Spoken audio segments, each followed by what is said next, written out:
Salve, salve, bilionários. Prazer, me chamo Gabriel e venho convidá-lo para acompanhar a série Empreendendo do Zero. Uma série do canal Bora Pra Prática, a qual documenta a minha jornada empreendedora desde seu início, mostrando todos os nossos resultados, avanços e deslizes. Ficou interessado nesse conteúdo? Primeiro link da descrição. Não é só... Tem que procurar vários profissionais, né? Nutricionista, endocrinologista também, né? É bom, né? Ou não? É interessante, né? Você ter... Porque assim, se você tá com o seu peso numa escala onde ele já está causando problemas de saúde, é legal que você tenha um médico para fazer determinados diagnósticos. Né? Psicólogo também, porque você vai mudar assim, você vai comportamento. Mudar a sua cabeça, né? Comer é comportamento. Então, você não muda aquilo que você come, você muda o comportamento da sua alimentação. Né? Que é outra coisa que as pessoas elas entendem errado, né? Que é, a pessoa é viciada em açúcar, ela é viciada, sei lá, em gordura. Não existe isso, Sérgio. Ninguém é viciado em comida. Você não pode ser viciado numa coisa que você precisa. Você é viciado em oxigênio? Vou respirar o mais oxigênio possível. Respira o dia inteiro, né? Ou então você vai prender a respiração que você fala, não quero ficar viciado em oxigênio. Não dá, cara, isso é tolice. Exato. O que as pessoas viciam é no comportamento de consumir determinados alimentos em determinadas condições. E para você entender por que isso acontece, você tem que entrar em neurociência, você tem que entrar em sistemas de recompensa, descobrir como é que funciona núcleo arqueado, como é que funciona striatum dorsalis, striatum ventralis ou núcleo acumbente, saber se você é uma pessoa mais amigdaliana, se você é uma pessoa que ativa mais seu núcleo ventromedial do córtex pré-frontal, para você entender como você funciona. E quem faz isso normalmente é o psicólogo. Né? E quando ele identifica que tem algum curto-circuito aí é o psiquiatra que vai medicar o psicólogo, né? A gente tenta explicar para o paciente, porque é difícil você falar para o paciente, olha, eu preciso que você acompanhe com um psicólogo, talvez você precise de um psiquiatra. Muitos pacientes se ofendem, eles falam, você está falando, você está me acusando de ter um transtorno mental, parece que é um pecado, né? E assim, a gente precisa falar disso porque... A gente pega o Covid, por exemplo. Né? Tem um artigo muito interessante falando dos 50 efeitos colaterais. Late effects, né? Efeitos tardios do Covid. Né? E quando ele separa e você contabiliza, você fica assustado, eu pelo menos como médico me assusta, por quê? Porque 86% das pessoas que tiveram Covid, elas desenvolveram algum tipo de transtorno mental. Cara, isso é muito grave. E assim, entra tudo. Depressão, ansiedade, transtorno de humor, labilidade emocional, alteração de memória que seja. Né? Mas quando você fala 86%, né? Então realmente a pandemia ela deixou as pessoas fora do eixo. E fora do eixo mental, que é gravíssimo. Né? Porque você está vendo pessoas que estão mudando a forma de reagir ao ambiente que elas estão inseridas. Né?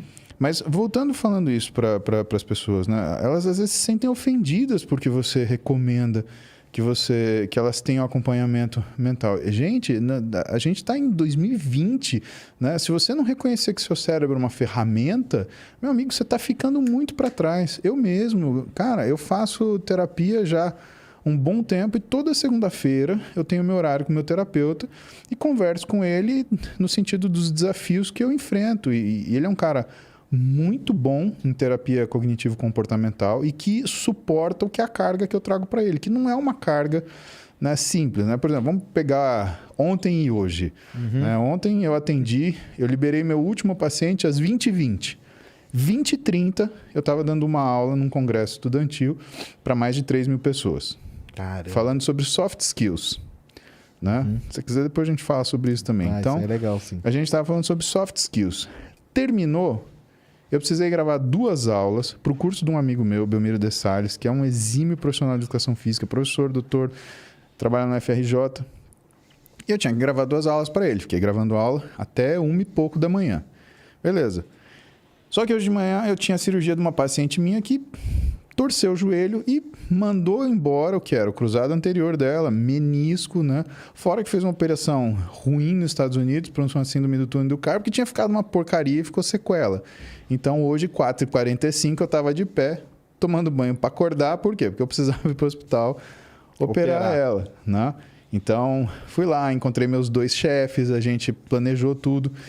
Saí do hospital 9h10, assim, com a corda no pescoço, porque 9h30 eu tinha um casal de Andradina para ver e que a gente abriu a sexta-feira. Sexta-feira, para mim, é um dia que eu trabalho em fechado, né? Por quê? Porque eu estou respondendo e-mails, eu estou revendo condutas de pacientes que têm casos mais difíceis, eu estou respondendo WhatsApps, né? Atendendo o backlog que o tipo de trabalho que eu tenho faz. Mas essa sexta-feira eu fiz diferente. Eu abri para ver esses pacientes de fora. Então tinha um casal de Andradina que, cara, como que eles vêm no meio da semana? Então eu abri essa sexta-feira, aproveitei e atendi mais pessoas de fora hoje. E terminei assim, às 15h16 eu tinha que estar em São Caetano para gravar com o Renato e com o Júlio, porque era o aniversário do canal dele, completando 3 milhões de inscritos. Legal. Né? Muito legal. Então, a gente estava lá, né? E hoje terminamos 18h30 para eu estar aqui com você, aqui agora, chegando. E eu cheguei exatamente às 19h27, porque tinha que fazer o teste do Covid, tinha que ver que deu negativo para a gente poder sentar e bater papo. Isso aí. Então, imagina o psicoterapeuta que vai atender um maluco como eu. E que vou chegar em casa hoje mais tarde, amanhã eu acordo 6 da manhã, por quê? Porque eu vou abrir um congresso com um amigo meu e vou ficar lá até às 7 da noite. E domingo? Domingo eu vou montar a aula que eu vou dar aula semana que vem. Semana que vem. E na semana que vem também. Né? Semana que vem eu tô em Balneário do Camboriú, dando aula pro pessoal da Magras, né? Eu tomo conta da parte técnica deles, né? São 400 clínicas de saúde e estética. E eu cuido da parte técnica, parte científica. No outro final de semana, eu vou estar no Mato Grosso do Sul, em Campo Grande, dando aula. E assim, eu vou para Campo Grande, dou aula no sábado, acordo na madrugada do domingo, pego um avião, volto para São Paulo, pego um avião, vou para o Rio. Tô lá no campeonato no Rio, que vai ter uma feira, e aí eu pego um avião de volta para São Paulo no final da noite, chego aqui de madrugada e quem sabe, né, eu vou descansar na primeira semana de dezembro. Mas aí como que você mantém a rotina de, por exemplo, alimentação numa loucura dessa? Eu posso te mostrar, minhas marmitas estão aqui. Ah, você anda com a comida. Sempre. Não, eu acho que isso é legal das pessoas verem, quer ver? Senão fica aquela coisa meio proselitismo, né? Porque eu penso, a primeira coisa é aquela, né? Cara, não vou fazer porque eu não tenho tempo, né? Minha vida é muito doida, né? É a primeira coisa que a gente fala, né? Tipo, a primeira desculpa que a gente fala, né? Ah, não vou fazer nada, não, porque minha vida é muito corrida, minha vida é muito doida, mas é a sua e você faz, né? Que você mantenha. Cara, ó, tá aqui. Isso é minha tarefa do dia com a minha saúde e com o meu esporte, que é o fisiculturismo. Então, desculpa, tem umas marmitas sujas, mas vamos falar de vida real, porque eu não tô aqui para ser bonitinho. Eu falo que se eu quisesse ser bonitinho, eu tirava a sobrancelha, né? Então, não é o caso. Ó, uma marmita, tarefa feita. 2 marmitas, tarefa feita. Essa foi a das 11 da manhã, essa foi a das 2 da tarde, essa foi a das 17. Essa daqui tem ainda aí, ó. É a das 21, mas eu vou jantar com você. Então essa daqui vai ficar para meia-noite se eu estiver acordado ainda montando aula, entendeu? Mas aí você consegue manter o horário lá? Consegue manter? Cara, se eu tiver que comer, eu abro minha marmita e eu como. Abre lá e manda bala. Eu perdi essa vergonha, Sérgio. Entendi. Perdi porque, sabe, vergonha de fazer coisa certa a gente não pode ter. Você tem que ter vergonha de roubar, de matar, você tem que ter vergonha de mentir. Por que a gente não tem vergonha de mentir? É verdade. Você vai ter vergonha de marmitar? Então, Sérgio, tá vendo, cara? Você que fica aí falando que você não tem tempo. Sério, entenda. Não é que você não tem tempo, é que você não criou o espaço. Não, exatamente, claro. Lá nas suas, no seu desktop lá mental, ele não tem lá no seu to-do, não, comer essa hora. Tá? E por que para você é tão importante quanto a mim? Né? Nós dois somos grandes e somos grandes diferentes. Exato, isso aí. Agora, aquilo que nos move é muito parecido. Porque, por exemplo, se eu não comer, não, claro. eu não funciono bem. Todo mundo, né? É o combustível, né? Exatamente. Agora, veja, se eu não comer, eu não funciono bem para trabalhar em performance. E se você não comer, você também não vai funcionar bem para trabalhar em performance. Só que talvez a sua performance seja você manter uma rotina regrada. Uhum. É a regra. É assim. Vamos supor, agora faz de conta que ninguém está assistindo a gente, aí o Paulo médico senta com o Sérgio paciente. Eu jamais ia te dar um remédio assim, toma isso daqui que você vai emagrecer. Jamais. Você sabe o que eu dou? Eu te dou o meu telefone. Minha nutricionista que está atrás de mim, ela pergunta, Sérgio, o que você come e o que você gosta de comer? Você fala para ela isso.